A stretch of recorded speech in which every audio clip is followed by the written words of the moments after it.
കുരിശിൽ നിന്നും സാന്ത്വനമായി ഉരുകിയൊലിക്കും സ്നേഹം, ജീവജലത്തിനുറവയതായി നിറഞ്ഞൊഴുകും സ്നേഹം.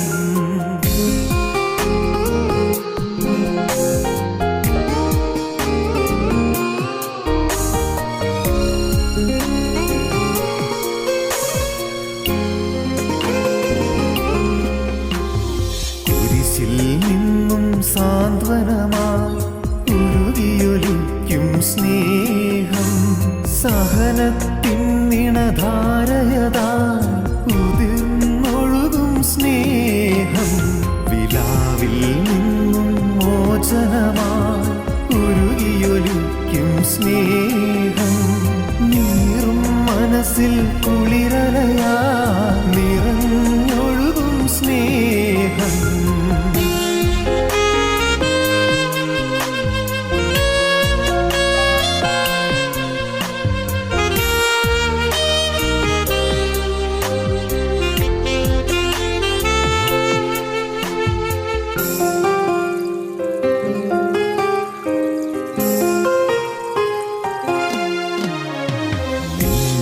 വിരലിൻ വേലകളാ ദിവാകര താരകവാനവും, നിൻ മുൻപിൽ നിലയറ്റവയായി മാനവനെ നീ സ്നേഹിച്ചു.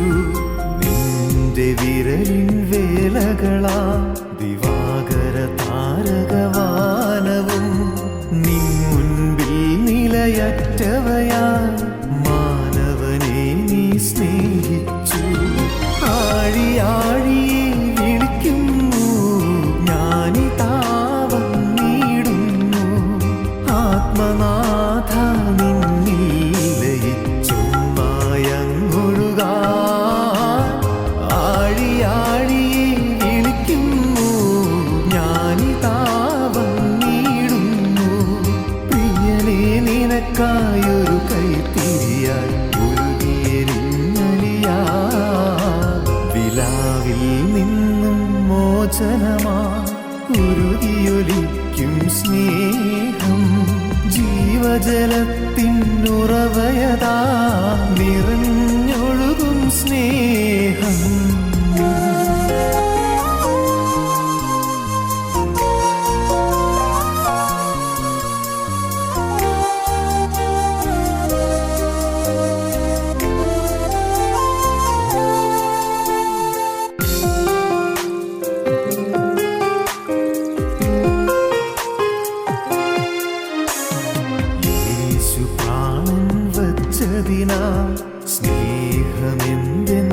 സ്നേഹമെന്തെന്നറിയുകയായി എന്നേശു ജീവിക്കുന്നതിനാൽ ഏഴ ഞാനും വാഴുകയായി.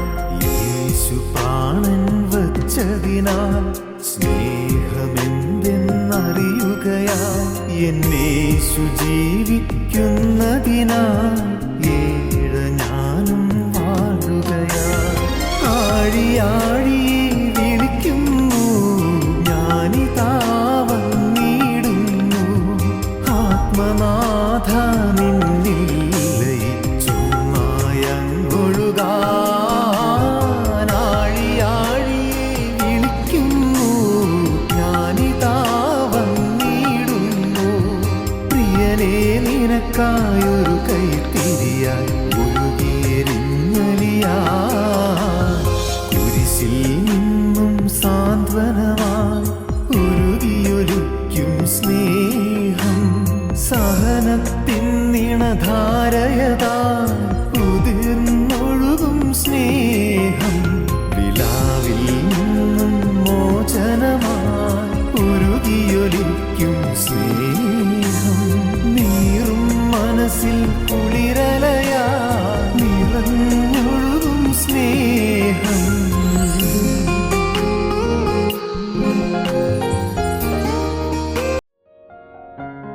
ഞങ്ങളും ക്രൂശിക്കപ്പെട്ട ക്രിസ്തുവിനെ പ്രസംഗിക്കുന്നു.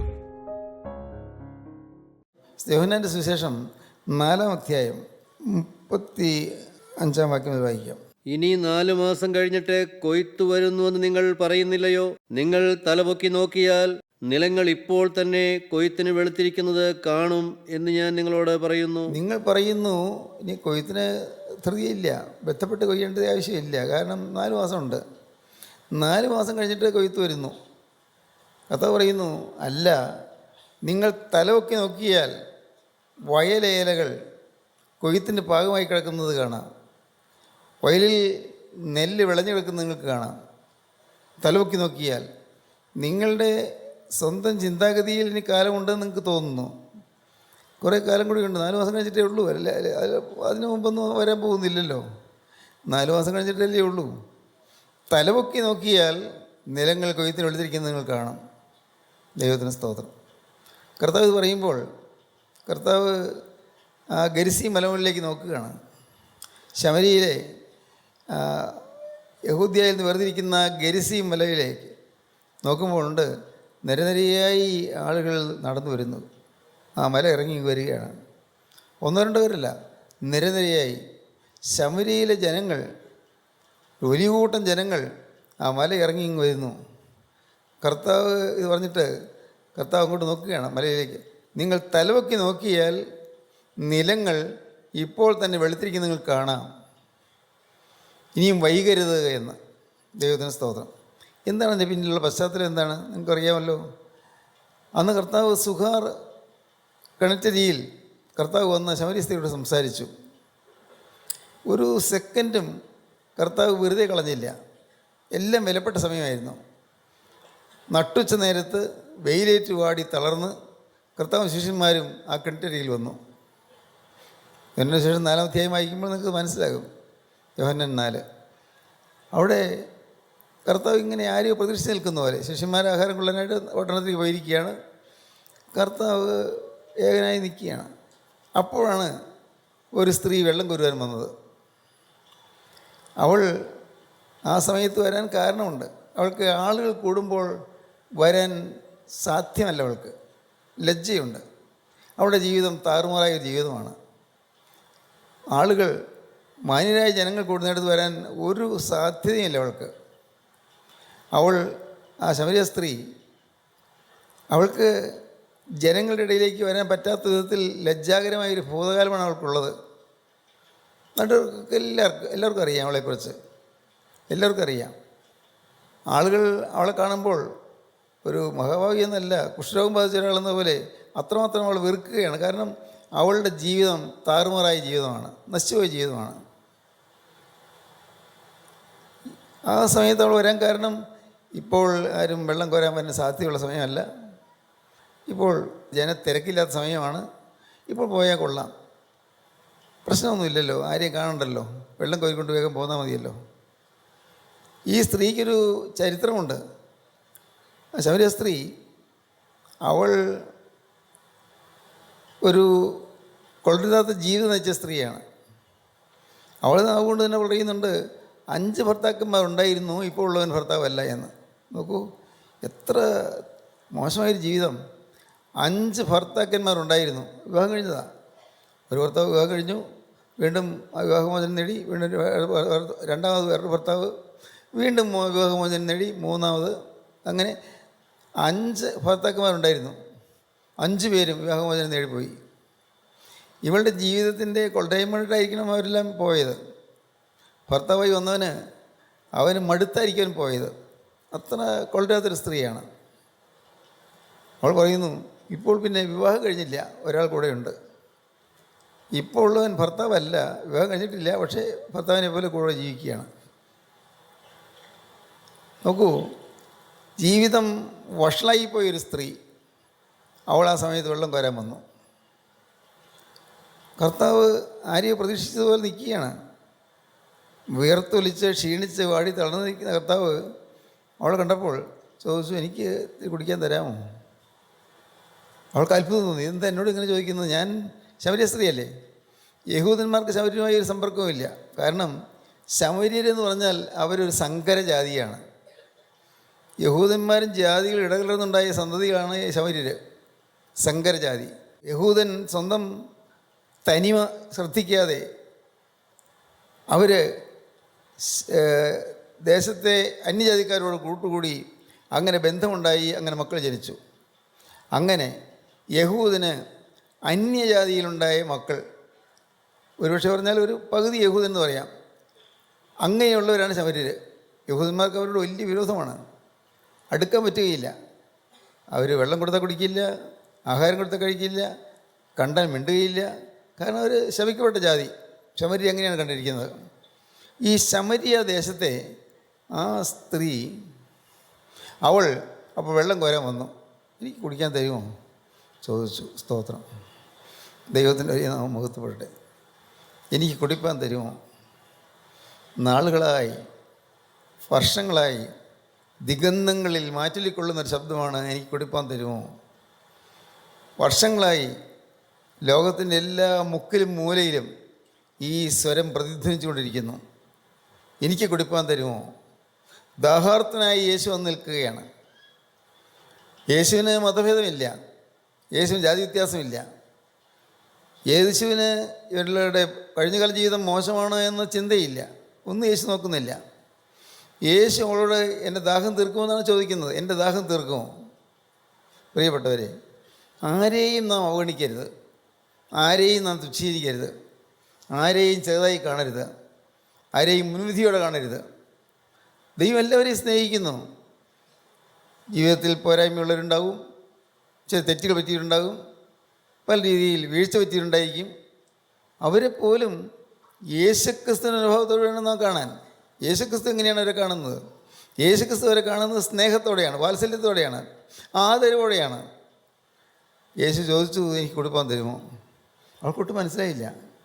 അവൾ പറഞ്ഞു, യവനെ നീ എന്താ എന്നോട് ചോദിക്കും? ഞാൻ ശമര്യ സ്ത്രീയല്ലേ, നീ ഒരു യഹൂദനല്ലേ? ഈ ശമര്യർക്ക് യഹൂദന്മാർക്കൊന്നും ബന്ധമൊന്നും ഇല്ലല്ലോ. ഞാൻ വെള്ളം കുടിക്കാൻ ചോദിച്ചാൽ എനിക്ക് അത്ഭുതം തോന്നുന്നു, എന്താ എന്നോടങ്ങനെ ചോദിക്കാൻ? ദൈവത്തിന് സ്തോത്രം. കർത്താവിന് മറുപടിയുണ്ട്. നിന്നോട് വെള്ളം ചോദിക്കുന്നത് ആരാണെന്ന് നീ അറിഞ്ഞിരുന്നെങ്കിൽ നീ ഇപ്പോൾ ഇതിങ്ങനെ പറയില്ലായിരുന്നു. ആരുടെ മുമ്പിലാണ് നീ വന്നതെന്ന് നീ അറിയുന്നില്ല. അതുകൊണ്ടാണ് നീ ഇപ്പോൾ ആരുടെ മുമ്പിലാണ് നിൽക്കുന്നതെന്ന് നീ അറിയുന്നില്ല. നിൻ്റെ ശരീരത്തിൻ്റെ ദാഹം മാത്രമല്ല, ആ അന്തർദാഹം മുഴുവൻ മാറ്റാൻ കഴിവുള്ള, നിൻ്റെ ആത്മാവിന് ദാഹം മാറ്റാൻ കഴിവുള്ള, നിത്യതയുടെ യാതനയുടെ ദാഹം മാറ്റാൻ കഴിവുള്ള, നരകവിധിയുടെ ശൂന്യത മാറ്റാൻ കഴിവുള്ള നിത്യനായ ദൈവമാണ് അതിന് മുമ്പിൽ വന്നിരിക്കുന്നത്. നീ അറിഞ്ഞിരുന്നെങ്കിൽ നീ ഇങ്ങനെ ചോദിക്കില്ലായിരുന്നു, മടിക്കില്ലായിരുന്നു. ദൈവത്തിന് സ്തോത്രം. കർത്താവ് അവളോട് സംസാരിച്ചു. കുടിപ്പാൻ തരുമോന്നാണ് ചോദിച്ചത്.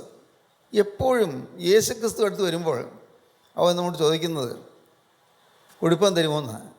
പക്ഷേ ആ ചോദ്യത്തിന് പിന്നിൽ നമ്മിൽ നിന്ന് കുടിക്കാൻ വാങ്ങാനല്ല കർത്താവ് വരുന്നത്, നമ്മിൽ നിന്ന് എന്തെങ്കിലും ചോദിക്കാനല്ല കർത്താവ് വരുന്നത്, നമുക്ക് തരാനാണ് വരുന്നത്. നമ്മുടെ നിത്യമായ ദാഹം തീർക്കാൻ യേശു മുമ്പിൽ നിൽക്കുന്നു. ഒരു മുഖവരിയായിട്ടാണ് നീ എനിക്ക് കുടിപ്പാൻ തരുമോയെന്ന് ചോദിച്ചത്, ഒരാമുഖമായിട്ട്. ദൈവത്തിൻ്റെ വലിയ നാമം മഹത്വപ്പെടട്ടെ. ഈ ഭാഗം യോഹന്നാന്റെ സുവിശേഷം 4-ാം അധ്യായം വായിക്കുമ്പോൾ നിങ്ങൾ മനസ്സിലെത്തി വായിച്ചാൽ വളരെ ഹൃദ്യമായിട്ട് തോന്നും, എനിക്ക് കുടിപ്പാൻ തരുമോ? ജീവനുള്ള ദൈവം ഇന്ന് നിങ്ങളെല്ലാവരോടും കൂടിയിരിക്കുന്നത് കാണുന്നുണ്ട്, എന്നെയും കാണുന്നുണ്ട്. നിങ്ങളെല്ലാവരും എവിടെ നിന്ന് വന്നെന്ന് കിട്ടാനറിയാം, എത്ര ദൂരയാത്ര ചെയ്ത് വന്നവരാണെന്ന് കിട്ടാനറിയാം, നിങ്ങളുടെ മനസ്സിൻ്റെ കോളിളക്കങ്ങളും കൊടുങ്കാറ്റുകളും കിട്ടാനറിയാം, നിങ്ങളുടെ യാതനകളും വേദനകളും കിട്ടാനറിയാം, നിങ്ങളുടെ കഴിഞ്ഞകാല ജീവിതത്തിലെ പോരായ്മകളും കെടുതികളും കിട്ടാനറിയാം. കർത്താവ് അത് മാത്രം കൊണ്ട് നിർത്തില്ല. കർത്താവ് നിങ്ങൾക്ക് എന്താകാൻ സാധിക്കുമെന്ന് കർത്താവിനറിയാം. ഇന്നത്തെ സ്ഥിതി ഇതാണ്, പക്ഷേ നാളെ ഇനി എന്താകും എന്ന് കർത്താവിനറിയാം. ദൈവത്തിന് സ്തോത്രം. കർത്താവ് എല്ലാം അറിയുന്നവനാണ്, എല്ലാം കാണുന്നവനാണ്. കർത്താവ് ഇന്നത്തേത് മാത്രമല്ല കാണുന്നത്, നാം ഇന്നത്തേത് കാണുന്നുള്ളൂ. കർത്താവ് നിത്യതയോളം നമ്മെ കാണുന്നു, നിത്യത വരെയും കാണുന്നു. നാളെ എന്ത് എന്ന് കാണുന്നു. ദൈവത്തിന് സ്തോത്രം. നാളെ എന്ത് എന്ന് നമുക്കറിഞ്ഞുകൂടെ, നാളെ എന്ത് എന്ന്. കാരണം നാം ഒരു സാധാരണ മനുഷ്യരാണ്. പക്ഷേ സ്വർഗസ്ഥനായ ദൈവം എല്ലാം കാണുന്നു. നാം എന്തായിത്തീരാൻ പോകുന്നു. പത്രോസ് ആദ്യം കണ്ടുമുട്ടിയപ്പോൾ കർത്താവ് പറഞ്ഞു, നീ ശീമോനാകുന്നു, നീ പത്രോസാകും. നീ ശീമോനാകുന്നു, നീ പത്രോസാകും. കർത്താവ് ശീമോനെ കാണുമ്പോൾ നീ എന്താകുമെന്നാണ് പറയുന്നത്, നീ പത്രോസാകും. പിന്നെ ശീമോൻ പത്രോസാകുന്നതിന് വേണ്ടിയുള്ളതായ ഒരു നടപടിക്രമമാണ് നാം കാണുന്നത്. തുടരെയുള്ളതായ ദൈവിക ഇടപെടലുകൾ, തുടരെ ഈ ശീമോനെ പത്രോസാക്കി എടുക്കാനുള്ള ദൈവത്തിൻ്റെ യത്നം നിങ്ങൾ വിശ്വസിക്കുമോ? ഞാൻ വിശ്വസിക്കുന്നു. ക്രിസ്തുവിന് നമ്മെക്കുറിച്ചുള്ള പ്രതീക്ഷകൾ വളരെ ഉന്നതമാണ്. നമ്മുടെ ഈ കൂട്ടായ്മയെക്കുറിച്ച് കർത്താൻ ഉന്നതമായ പ്രതീക്ഷകളുണ്ട്. നമ്മൾ ഓരോരുത്തരെക്കുറിച്ചും കർത്താൻ വിലയേറിയ ആശകളുണ്ട്, ആശകളും പ്രതീക്ഷകളുമുണ്ട്. നമ്മിൽ നിന്നുകൊണ്ട് ചില കാര്യങ്ങളും ചെയ്തു തീർക്കാൻ കർത്താൻ പരിപാടിയുണ്ട്. നിങ്ങൾ വിശ്വസിക്കുമോ? എനിക്ക് എന്ത് കഴിവുണ്ട്, വലിയ ആത്മീയ ജ്ഞാനമൊന്നുമില്ല, എനിക്ക് പാണ്ഡിത്യമില്ല, ആത്മീയമായ അറിവില്ല, പിന്നെ പാവമൊക്കെ ചെയ്ത് പോയുള്ള മനുഷ്യനാണ്, എന്നെക്കുറിച്ച് കർത്താൻ പ്രതീക്ഷിക്കാനാണ് എന്ന് നിങ്ങൾ ചിന്തിച്ച് പാടിപ്പോകരുത്. ദൈവത്തിന് സ്തോത്രം. ദൈവത്തിന് വലിയ നാമം മുഖത്തുപെടട്ടെ. സ്തോത്രം. ഞാൻ ഓർക്കുന്നു, ഞാൻ 5ാം ക്ലാസ് മുതൽ ഇവിടെ നിന്ന് ഒരു 5-5.5 കിലോമീറ്റർ നടന്നു പോയി പഠിച്ചത്. അപ്പോൾ ഞാൻ പോകുന്ന വഴിക്ക് ഒരു പാടമുണ്ട്. ഇപ്പോൾ അവിടെ പാടത്ത് അവിടെ റോഡായി. ആ പാടത്ത് ഒരു തോടുണ്ട്. തോടെന്ന് വെച്ചാൽ ഒരു വലിയ നദിയല്ല, പക്ഷേ ഒരു 10-20 അടി വീതിയുള്ളൊരു തോട്. പാടത്തൂടി പോകുമ്പോൾ തോട്ടിൽ അവിടെ അതൊരു പാലം ഇട്ടിരിക്കുന്നത് സാധാരണ പാലമല്ല, ഒരു തെങ്ങുംതടി ഇട്ടിരിക്കുക. ആ തെങ്ങുംതടിയുടെ മീതെ കൂടി കടന്ന് പോകണം. അപ്പോൾ അമ്മ എനിക്ക് അവിടം വരെ, ആ പാടം കടത്തി വിടുന്ന വരെയും ഇവിടുന്ന് ഒരു 3-3.5 കിലോമീറ്റർ ദൂരെയാണ്. ഇവിടെ നിന്ന് പണിക്ക് വരുന്ന വേലക്കാരനെ അമ്മ എന്നും പറഞ്ഞു വിടും. ഞാൻ സ്കൂൾ വിട്ട് വരുന്ന സമയമാകുമ്പോഴേക്കും അമ്മ വീണ്ടും അവനെ പറഞ്ഞു വിടും.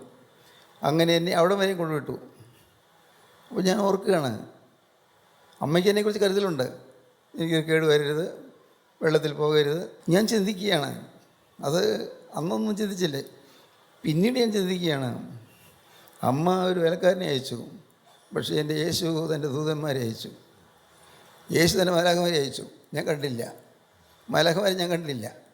എൻ്റെ കൂടെ വന്ന് എന്നെ ആ പാലം കടത്തി വിടാൻ കർത്താവ് തന്നെ ദൂതന്മാരെയാക്കിയിരുന്നു. ഇന്ന് ഞാനത് മനസ്സിലാക്കുന്നു. അന്ന് എനിക്കതൊന്നും മനസ്സിലാവുകയില്ല, കാരണം അന്ന് അത്രയും ആത്മീയമായിട്ട് കാര്യം അറിഞ്ഞുകൂടല്ലോ. ദൈവത്തിന് സ്തോത്രം. നിങ്ങൾ തിരിഞ്ഞു നോക്കൂ, നിങ്ങളുടെ ജീവിതത്തിൽ മാലാഖമാർ നിങ്ങളെ കൂടെ നിന്ന് നടത്തിയത്, നിങ്ങൾക്ക് താങ്ങും തണലുമായി നിന്നത്, രോഗശൈലിയിൽ നിങ്ങൾ കിടക്കുമ്പോൾ മാലാഖമാർ വന്ന് നിങ്ങളെ ശുശ്രൂഷിച്ചത്. ഇന്ന് പക്ഷേ നിങ്ങൾ മറന്നുപോയി കാണും. രോഗശൈലിയിലായിരുന്നു, അത് സുഖമായല്ലോ, ഈ ആ ചിന്തയൊക്കെ പോയി. മറിച്ച് നിങ്ങൾ ചിന്തിച്ച് നോക്കൂ, നിങ്ങൾ അത്യാപത്തിൽപ്പെട്ടപ്പോൾ മാലാഖമാർ ഓടി വന്ന് നിങ്ങളെ താങ്ങിയത്. ദൈവത്തിന് സ്തോത്രം. 1980 എനിക്കൊരു സ്കൂട്ടർ ആക്സിഡൻ്റ് ഉണ്ടായി. സ്കൂട്ടർ ആക്സിഡൻറ്റ് അന്ന് ഒത്തിരി വലിയ ആക്സിഡൻറ്റ് തന്നെയായിരുന്നു. എന്നാൽ അന്ന് ആ ലോറിയിൽ തന്നെ എന്നെ മെഡിക്കൽ മിഷൻ ഹോസ്പിറ്റലിൽ കൊണ്ടുപോയി ആക്കി, എൻ്റെ കാലിൽ പ്ലാസ്റ്റർ ഇട്ടുമൊക്കെ ചെയ്തല്ലോ. എന്നാൽ ഞാൻ അന്ന് കുറച്ചുകൂടി ആത്മീയമായി ചിന്തിച്ചു തുടങ്ങിയ കാലമായി. അന്ന് എനിക്ക് മനസ്സിലായി, എന്നെ കാക്കുവാൻ ദൂതന്മാരെ ആക്കിയിരുന്നെന്ന്. എനിക്ക് അപകടം വരാതെ കാക്കാൻ ദൂതന്മാരെ ആക്കിയിരുന്നു. അല്ലെങ്കിൽ തീർന്നു പോകേണ്ടതായിരുന്നു. അന്ന് അവിടെ തീർന്നു പോകേണ്ടതായിരുന്നു. ദൂതന്മാർ, മാലാഖമാർ. നിങ്ങൾ വിശ്വസിക്കുമോ? നിങ്ങൾ ദൈവത്തെ നോക്കാത്തപ്പോഴും നിങ്ങളെ നോക്കുവാൻ മാലാഖമാരെ ആക്കിയിട്ടുണ്ട്. നിങ്ങൾ ദൈവത്തെ അറിയാത്തപ്പോഴും നിങ്ങളെ നോക്കുവാൻ മാലാഖമാരെ ആക്കിയിട്ടുണ്ട്. നിങ്ങൾ ചിന്തിക്കാത്തപ്പോഴും നിങ്ങളെ കരുതുവാൻ മാലാഖമാരെ ആക്കിയിട്ടുണ്ട്. ദൂതന്മാർ, ദൂതന്മാരുടെ സംഘം നമ്മെ കാവൽ ചെയ്യുന്നുണ്ട്. ഇത് സത്യമാണിത്. ദൈവത്തിന് സ്തോത്രം.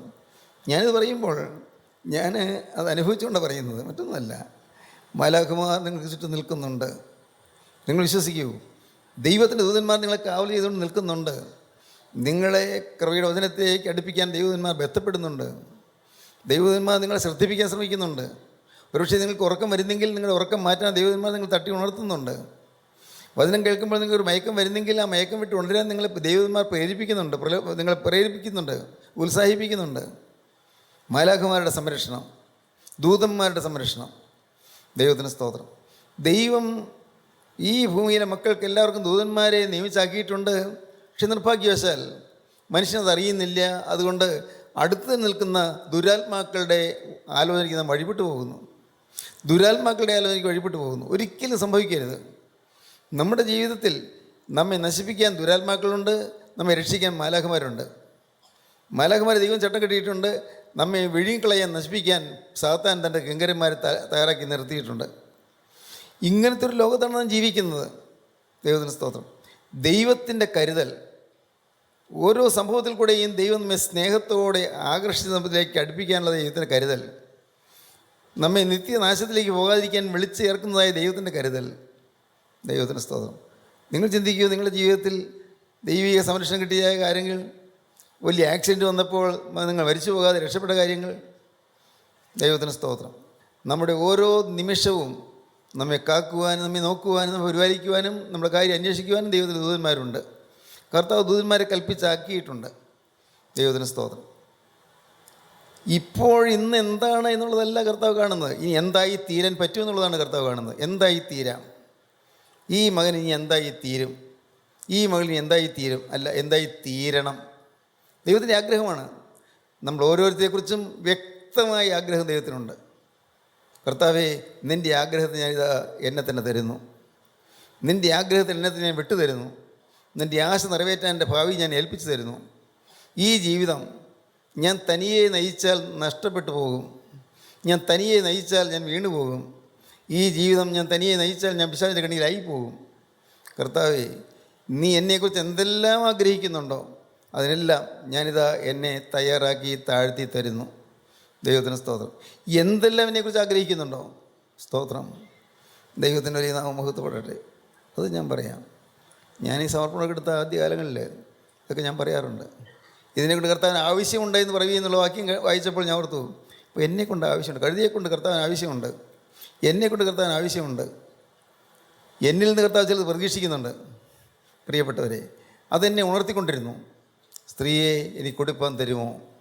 ഇന്ന് ഇത് കേട്ടുകൊണ്ടിരിക്കുമ്പോൾ തന്നെ നിങ്ങൾ ഹൃദയം തുറന്ന് കർത്താവ് പറയണം, കർത്താവേ, എന്തെല്ലാം നീ എന്നിൽ പ്രതീക്ഷിക്കുന്നുണ്ടോ, എന്നെ ഈ ഭൂമിയിലേക്ക് അയച്ചപ്പോൾ നീ എന്തെല്ലാം എന്നിൽ ആശ വെച്ചിട്ടുണ്ടോ, എല്ലാം നിറവേറ്റാൻ ഈ ആളത്ത് വിധ കാഴ്ചയായി അണയ്ക്കുന്നു. എന്നെക്കുറിച്ച് നീ എന്തെല്ലാം പ്രതീക്ഷകൾ പുലർത്തുന്നുണ്ടോ അതെല്ലാം നിറവേറ്റാൻ ഞാനിതാ എന്നെ നിൻ്റെ പാദത്തിൽ അർപ്പിക്കുന്നു. ഇനി എൻ്റെ വഴിയല്ല യേശുവേ, നിൻ്റെ വഴി. നിൻ്റെ ദാഹം തീർക്കാൻ ഞാനിതാ വരുന്നു. യേശുവേ, നിൻ്റെ വേദന മാറ്റാൻ ഞാനിതാ വരുന്നു. നിൻ്റെ ദാഹം മാറ്റാൻ ഞാനിതാ വരുന്നു. ദൈവത്തിന് സ്തോത്രം. ക്രൂശിന്മേൽ എനിക്ക് വേണ്ടി ദാഹിച്ച കർത്താവേ, ക്രൂശിൽ 3 ആണികൾ തൂങ്ങി കിടന്നുകൊണ്ട് എനിക്ക് ദാഹിക്കുന്നു പറഞ്ഞ കർത്താവേ, നിൻ്റെ ദാഹം തീർക്കാൻ എൻ്റെ ആയുസ്സത ഞാൻ കാണിക്കായി അർപ്പണം ചെയ്യുന്നു. ദൈവത്തിന് സ്തോത്രം. ദൈവത്തിന് സ്തോത്രം. വിലപ്പെട്ട തീരുമാനമാണത്. ആ തീരുമാനത്തേക്ക് നിങ്ങൾക്ക് വരാൻ പറ്റുമോ? എന്തോ ഒരു മഹാഭാഗ്യം. ദൈവത്തിന് സ്തോത്രം. എന്തൊരു മഹാഭാഗ്യം ക്രിസ്തുവിൻ്റെ കരങ്ങളിലേക്ക് കൊടുക്കുക. പ്രിയപ്പെട്ടവരെ, ആ സ്ത്രീ യേശുക്രിസ്തു ചോദിച്ച ചോദ്യത്തിന് അവൾ പറഞ്ഞ മറുപടിയൊന്നും കർത്താവ് തൃപ്തികരമല്ല. നാം ചിലപ്പോൾ നമ്മുടെ പ്രതികരണം കർത്താവ് തൃപ്തികരമല്ല. എന്ത് പ്രതികരണം കർത്താവ് നോക്കുന്നുണ്ട്. പക്ഷേ ഒരു കാര്യമുണ്ട്, നിങ്ങൾ തിരുത്തിക്കുറിച്ചുകൊണ്ട് നിങ്ങളുടെ പ്രതികരണം കർത്താവിനെ അറിയിക്കുക. കർത്താവേ, എന്നെക്കുറിച്ച് നീ എന്തെല്ലാം കാര്യങ്ങൾ ഈ ഭൂമിയിൽ നിവർത്തിക്കാൻ ആഗ്രഹിക്കുന്നുണ്ടോ എല്ലാം നിർവഹിക്കാൻ എൻ്റെ ഈ ശരീരവും എൻ്റെ മനസ്സും എൻ്റെ ആത്മാവും, ദേഹവും ദേഹിയും ആത്മാവും ഞാനിതാ സമർപ്പിക്കുന്നു, മുഴുവനായി തരുന്നു. കർത്താവേ, ഇനി എനിക്ക് എൻ്റെ സ്വന്തം പരിപാടിയില്ല, സ്വന്തം പദ്ധതിയില്ല, സ്വന്തം പ്ലാനില്ല, സ്വന്തം ശരിയില്ല. ദൈവത്തിന് സ്തോത്രം. കർത്താവെ, അവിടുന്ന് കൽപ്പിക്കുന്നത് എന്താണെങ്കിലും സ്വീകരിക്കാൻ ഞാൻ തയ്യാറ്. ദൈവത്തിന് സ്തോത്രം. എൻ്റെ കരങ്ങളിലേക്ക് ഞാൻ തരുന്നു. ഇതൊരു സമർപ്പണമാണ്. നിങ്ങൾ ഓരോരുത്തരും ഇന്ന് ഒരു പുതിയ സമർപ്പണത്തിലേക്ക് വരിക. പുതിയൊരു സമർപ്പണം. കർത്താവെ, കഴിഞ്ഞ കാല ജീവിതത്തിലൊന്നു പോയതെല്ലാം നീ അറിയുന്നു. എൻ്റെ അമ്മ അറിഞ്ഞില്ല, എൻ്റെ അപ്പൻ അറിഞ്ഞില്ല, എൻ്റെ ഭാര്യ അറിഞ്ഞില്ല, എൻ്റെ ഭർത്താവ് അറിഞ്ഞില്ല, എൻ്റെ മക്കൾ അറിഞ്ഞില്ല, എൻ്റെ അധ്യാപകർ അറിഞ്ഞില്ല, എൻ്റെ വിദ്യാർത്ഥികൾ അറിഞ്ഞില്ല. കർത്താവെ, എല്ലാം ആയിരിക്കുന്നത് പോലെ തന്നെ അറിയുന്ന യേശുവേ, നിൻ്റെ പാദപീഠത്തിലേക്ക് ഞാനിതാ വരികയാണ്. എൻ്റെ കഴിഞ്ഞ കാല ജീവിതം ഞാൻ തുറക്കുകയാണ്. ദൈവമേ, നിന്നോട് ഈ വാക്ക് പറയുകയാണ്. ഇനിമേൽ ഞാൻ പുതിയ മനുഷ്യനായിരിക്കും. ഇതുവരെ ജീവിച്ചതുപോലല്ല, വന്നതെല്ലാം നാഥാ നീ കഴുകി തരണമേ. നിൻ്റെ തിരുവിലാവിലെ തിരുമുറിവിൽ നിന്നൊഴുകിയതായ ആ തിരുരക്തത്താലെല്ലാം കഴുകിവെടിപ്പാക്കി തരണമേ. എന്നെ നീ ശുദ്ധീകരിക്കണമേ. പ്രാർത്ഥിക്കുമോ? നിങ്ങൾ കർത്താവിൻ്റെ കരങ്ങളിലേക്ക് നിങ്ങൾ കൊടുക്കുമോ? യേശുവിനോട് നിങ്ങളിപ്പോൾ വാക്ക് പറയുമോ? കർത്താവേ, ഇന്ന് മുതൽ ഞാൻ പുതിയ മനുഷ്യനായി ജീവിക്കും, ഒരു പുതിയ സൃഷ്ടിയായി ജീവിക്കും. നിങ്ങൾ തീരുമാനിക്കാൻ പറ്റുമോ? കേൾക്കൂ. അങ്ങനെ നിങ്ങൾ തീരുമാനിക്കുമ്പോൾ കർത്താവ് നിങ്ങളുടെ പാപങ്ങളെല്ലാം ഓർമ്മയുടെ പുസ്തകത്തിൽ നിന്ന് മായ്ച്ചു കളയും. അവിടെ തിരുരക്തം മാത്രം കാണും, ബാക്കിയെല്ലാം മാഞ്ഞു പോയിരിക്കും. ആ തിരുരക്തം കാണുമ്പോൾ ജീവനുള്ള പിതാവിൻ്റെ സ്നേഹം ജ്വലിക്കും. അവിടെ നമ്മെ സ്വർഗീയ സിംഹാസനത്തിലേക്ക് അണയ്ക്കും. അവിടെ നമ്മെ ചേർത്ത് കൊള്ളും. ഇതിന് നിങ്ങൾക്ക് ആഗ്രഹമുണ്ടോ? യേശുവിനെ ഹൃദയം തുറക്കാൻ ആഗ്രഹമുണ്ടോ? എങ്കിൽ നിങ്ങളിപ്പോൾ പറയൂ, കർത്താവേ, ഇന്നു മുതൽ ഞാൻ ഒരു പുതിയ മനുഷ്യനായി ജീവിക്കും. ഇന്നു മുതൽ ഞാൻ പുതിയ സൃഷ്ടിയായി ജീവിക്കും. ഇന്നു മുതൽ ഞാൻ എൻ്റെ കർത്താവേ നിൻ്റെ ഭാവത്തിനൊത്തോളം ജീവിക്കും. യേശുവിൻ്റെ ഭാവമുള്ളവനായി ഞാൻ ജീവിക്കും. ഹല്ലേലൂയ, ദൈവത്തിന് സ്തോത്രം. അങ്ങനെ നിങ്ങൾ തീരുമാനമെടുക്കുക. നമുക്ക് ഒരുമിച്ച് പ്രാർത്ഥിക്കാം. കാരുണ്യവാനായ ഞങ്ങളുടെ സ്വർഗീയ പിതാവേ, ഈ നല്ല ദിവസത്തിനായി ഞങ്ങൾ നിന്നെ സ്തുതിക്കുന്നു, ഞങ്ങൾ നിന്നെ സ്തോത്രം ചെയ്യുന്നു. അവിടുത്തെ കൃപയുടെ വചനങ്ങൾക്കായി ഞങ്ങൾ നിന്നെ സ്തുതിക്കുന്നു. പാവങ്ങൾ കഴുകുകയും എല്ലാ തിന്മകളും മാറ്റുകയും ചെയ്യുന്ന സ്വർഗീയ സ്നേഹത്തിനായി ഞങ്ങൾ നിന്നെ സ്തുതിക്കുന്നു, ഞങ്ങൾ നിന്നെ സ്തോത്രം ചെയ്യുന്നു. യേശു ക്രിസ്തുവിൻ്റെ രക്തം സകല പാപമൊക്കെ ശുദ്ധീകരിക്കുന്നതെന്ന് ഞങ്ങൾ കേട്ട വചനത്തിനായി ഞങ്ങൾ നിന്നെ സ്തുതിക്കുന്നു. നാഥ, തിരുരക്തം ഞങ്ങളോട് തുടർന്ന് സംസാരിച്ചു കൊണ്ടിരിക്കണമേ. ഹാബേൽ രക്തത്തെക്കാൾ ഗുണകരമായി സംസാരിക്കുന്ന പുണ്യാഹ രക്തം ഞങ്ങളോട് ഇടപെട്ടുകൊണ്ടിരിക്കണമേ. ഞങ്ങളെ അനുദിനം നടത്തണമേ. നിത്യത്തിലേക്ക് ഞങ്ങളെ ചേർക്കണമേ. തിരുനാമം മഹത്വപ്പെടുത്തണമേ. യേശു ക്രിസ്തുവിൻ്റെ രാജകീയ നാമത്തിൽ പ്രാർത്ഥിക്കുന്ന കൃപയോടെ കേൾക്കണമേ. ആമീൻ. ഹല്ലേലൂയ.